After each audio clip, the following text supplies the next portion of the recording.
Assalamualaikum warahmatullahi wabarakatuh.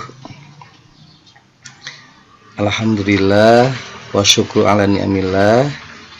Kita semua bisa berjumpa kembali dalam tatap maya dalam pembelajaran matematika yang pada kesempatan ini kita akan membahas kongruen dan kesebangunan. Seperti dimaklumi bersama bahwa dalam dunia ini tak jarang kita menemukan hal-hal yang sifatnya identik atau mirip.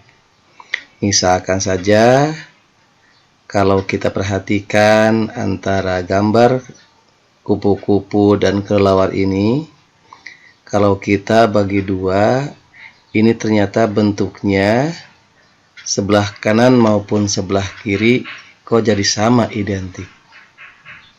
Namun di sisi lain, kita pun sering menjumpai hal-hal yang bentuknya sama, tetapi secara ukurannya kok berbeda. Contoh, misalkan saja manakala kita melihat pas foto ataupun gambar-gambar seperti di sini saya berikan contohnya, ada gambar mobil Ferrari, yang satu adalah ukurannya besar, yang satu kecil. Nah, kedua kasus ini untuk yang identik, ini namanya adalah kongruen. Untuk yang berbeda ukuran, namanya kesebangunan. Nah, untuk lebih pahamnya lagi, mari kita lanjutkan materinya. Yang kita pelajari pada kesempatan ini adalah kesebangunan dan kekongruenan, di mana integrasi keislamannya kita mengambil salah satu ayat dalam Al-Quran, yaitu surat Al-Infitor ayat 7. A'udzu billahi minasyaitonir rajim. Bismillahirrahmanirrahim. Allazi khalaqaka fasawwaka fa'adalak, yang artinya yang telah menciptakan kamu lalu menyempurnakan kejadianmu dan menjadikan susunan tubuhmu seimbang. Nah, disinilah barangkali keterkaitan dengan yang akan kita pelajari di materi berikut ini. Yang pertama, kita berbicara mengenai bangun-bangun yang kongruen. Dua bangun datar disebut kongruen apabila memenuhi syarat. Yang pertama, bentuknya sama. Dan yang kedua, sudut-sudut yang bersesuaian sama besar. Dan yang ketiga, sisi-sisi yang bersesuaian sama panjang. Perhatikan gambar berikut.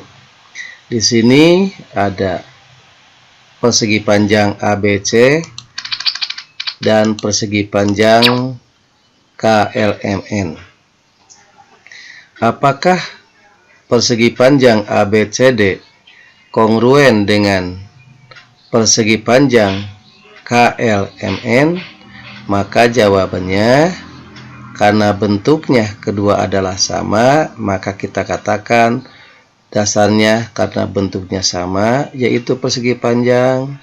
Sudut A sama dengan sudut K, sudut B sama dengan sudut L, sudut C sama dengan sudut M, dan sudut D sama dengan sudut N. Pun juga panjang AB sama dengan panjang KL, panjang LM atau CB sama dengan panjang LM, panjang CD sama dengan panjang MN, dan panjang AD sama dengan panjang KN. Karena semua syarat dipenuhi, maka kita bisa katakan bahwa persegi panjang ABCD dan persegi panjang KLMN adalah kongruen. Oke, selanjutnya Bagaimana bangun-bangun yang kita katakan sebagai sebangun? Syarat dua bangun kita katakan sebangun apabila yang pertama bentuknya sama, kemudian sudut-sudut yang bersesuaian sama besarnya, dan sisi-sisi yang bersesuaian sebanding atau perbandingannya sama. Perhatikan gambar berikut. Di sini ada dua gambar persegi panjang. Yang pertama adalah persegi panjang ABCD, yang kedua persegi panjang KLMN. Di mana kedua persegi panjang ini bentuknya sama, yaitu persegi panjang, sudutnya pun juga sama. Namun panjang sisi-sisi yang bersesuaian atau besarnya ukurannya adalah berbeda. Namun apabila kita bandingkan antara panjang sisi-sisi yang bersesuaian, misalkan panjang AB kita bandingkan dengan panjang KL, maka dapat kita lihat panjang AB itu adalah 5, panjang KL 15. Jadi perbandingannya 5 berbanding 15, atau dapat kita sederhanakan 1 berbanding 3. Demikian pula dengan panjang AD yang bersesuaian dengan KN, di mana panjang AD 3 cm, panjang KN 9 cm. Jadi perbandingannya 3 berbanding 9. Atau kita sederhanakan 1 berbanding 3. Baiklah para siswa sekalian, karena bentuknya sama, sudut-sudut yang bersesuaian pun juga sama besar, dan sisi-sisi yang bersesuaian sebanding, maka kita dapat mengatakan bahwasannya persegi panjang ABCD dan persegi panjang KLMN adalah sebangun. Bukan kongruen, sebangun. Kenapa tidak dikatakan kongruen? Karena ukurannya berbeda. Kenapa dikatakan sebangun? Karena bentuknya sama, sudut yang bersesuaian sama besar, dan sisi yang bersesuaian sebanding. Baik, kita lanjutkan. Dari hal tersebut, maka kita coba memahami hal tersebut, kita terapkan dalam permasalahan berikut. Nah, perhatikan gambar berikut. Apakah segitiga KLM sebangun dengan segitiga TRS? Nah, kita lihat di sini. Untuk menunjukkan sebangun atau tidaknya kedua sisi itu, kedua segitiga tersebut, maka kita bisa periksa perbandingan sisi-sisi yang bersesuaian, mulai yang terpendek sampai sisi yang terpanjang. Di sini segitiganya sama, yaitu segitiga siku-siku, cuma posisinya berbeda. Nah, namun besarnya pun juga berbeda. Oleh karena itu, mari kita analisis dari mulai sisi-sisi yang bersesuaian yang terpendek, kemudian berlanjut kepada yang terpanjang. Yang terpendek di sini adalah KL, sementara di segitiga TRS yang terpendek itu adalah TS. Berarti KL berbanding TS, yang artinya berarti 9 berbanding 6, sama dengan kalau kita sederhanakan 3 berbanding 2. Kemudian sisi yang kedua KM berbanding TR.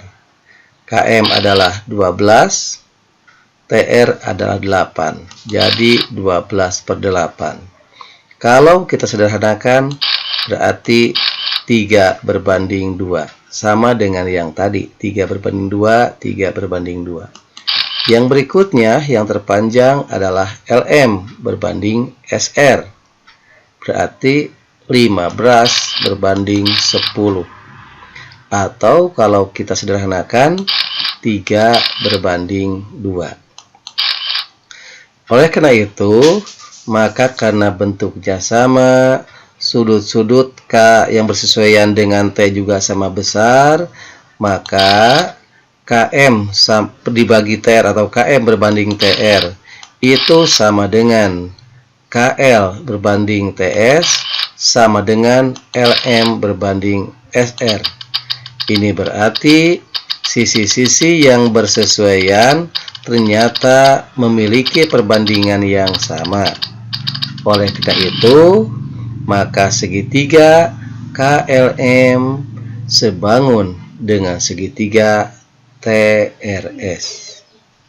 Sekali lagi, karena syarat-syarat dipenuhi, bentuknya sama, sudut-sudut yang bersesuaian sama besar, dan perbandingan sisi-sisi yang bersesuaian sama, maka kita dapat katakan segitiga KLM dan segitiga TRS adalah merupakan dua segitiga yang sebangun. Perlu diperhatikan, pada segitiga siku-siku, jika dari sudut siku-sikunya ditarik garis tegak lurus, pada sisi hipotenusanya, maka berlaku panjang BD apabila dikuadratkan sama dengan panjang AD dikali panjang DC. Sekali lagi, panjang BD dikuadratkan sama dengan panjang AD dikali dengan panjang DC, atau panjang BD sama dengan akar dari AD dikali DC. Pun juga demikian, apabila ada bentuk seperti ini, ditanyakan panjang AB, maka panjang AB adalah akar dari AD kali DC, atau dengan sistematika penulisannya AB kuadrat sama dengan AD kali DC. Berarti akhirnya kita tahu bahwa AB sama dengan akar kuadrat dari AD kali DC.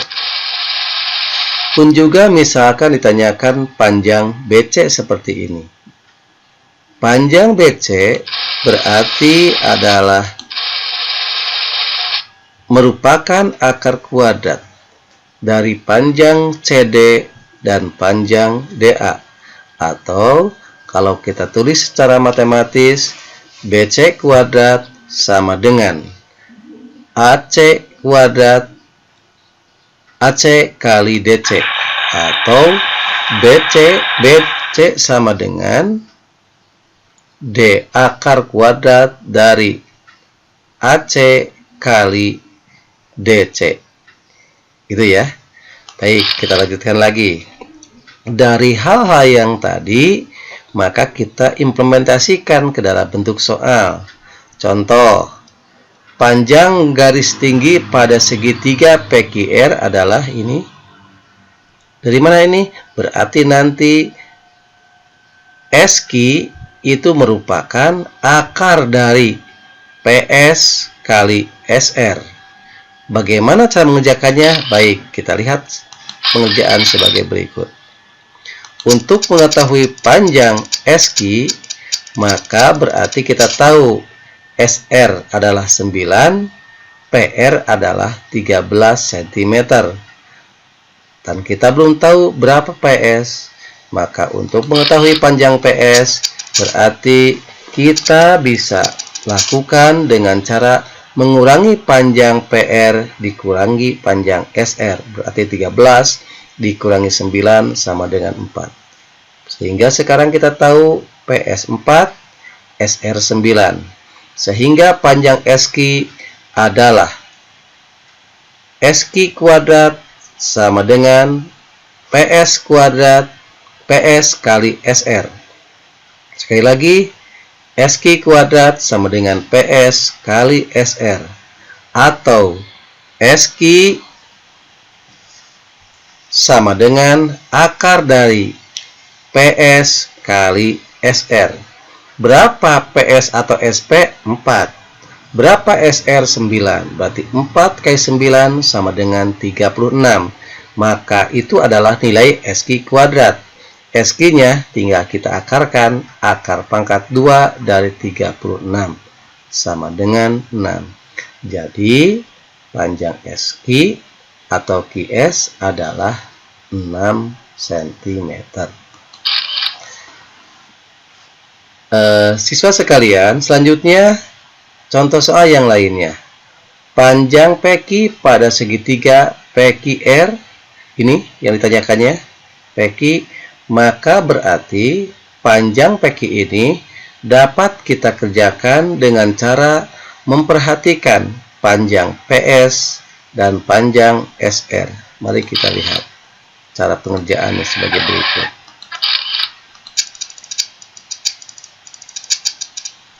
Diketahui PS adalah 4, sedangkan SR adalah 16. Ditanjakan panjang PQ. Berarti PQ kuadrat, kita jawab PQ kuadrat sama dengan PS kali SR. Atau PQ kuadrat sama dengan 4 kali 20. Dari mana ini adalah 20? Karena PR adalah 4 tambah 16. Berarti 20. 4 kali 20 berarti 80. Maka panjang PQ adalah akar kuadrat dari 80. Hasilnya adalah 4 akar 5. Dari mana 4 akar 5? Karena akar 80 adalah akar 16 kali akar 5. Akar 16 adalah 4. Akar 5 tidak bisa kita selesaikan secara bilangan bulat seperti ini, sehingga dapat kita tulis panjang QP adalah 4 akar 5. Oke. Selanjutnya, kita aplikasikan dari soal-soal yang tadi ke dalam bentuk skala, foto, atau model berskala. Contoh soal, misalkan, pada suatu peta dengan skala 1 berbanding 4.250.000. Jarak antara Surabaya dan Malang adalah 2 cm. Berapa kilometer jarak sebenarnya? Maka dapat kita jawab, karena skalanya 1 berbanding 4.250.000, jarak pada peta adalah 2 cm, berarti jarak sebenarnya 2 cm kali 4.250.000. Hasilnya adalah 8.500.000 cm. Kalau kita buat ke dalam kilometer, karena pertanyaannya diminta ke kilometer, maka berarti tinggal hilangkan atau tinggal bagi dengan 100.000, berarti 85 km. Kenapa dibagi 100.000? Karena perbandingan dari cm ke kilometer adalah 100.000. Baik, mudah-mudahan ini bisa dimengerti. Kita lanjutkan lagi. Boleh, di mana tinggi sebuah gedung adalah 25 meter, lebarnya 35 meter.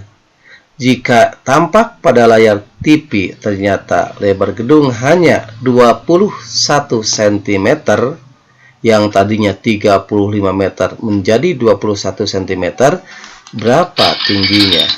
Mari kita jawab. Tinggi sebenarnya 25 meter atau 2.500 cm. Sedangkan lebar sebenarnya 35 meter atau 3.500 cm. Lebar pada TV menjadi 21 cm.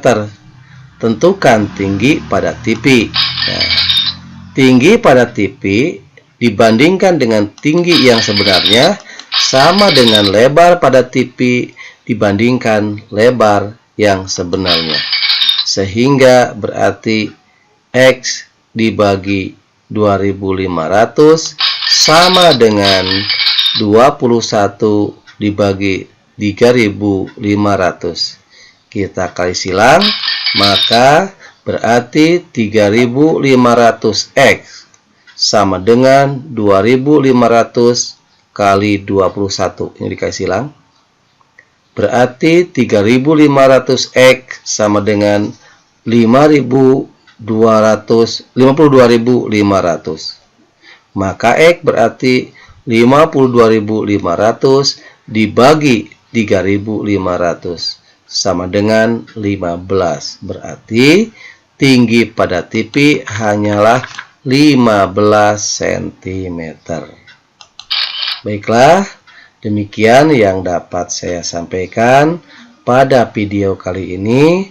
Mudah-mudahan ini bisa dipahami oleh kalian semua, dan untuk lebih menguji kemampuan kita semua dalam memahami materi tadi, Bapak persilakan kepada kalian untuk mengerjakan soal-soal ulangan, soal-soal latihan, soal-soal penilaian yang di-share pada e-learning sekolah kita.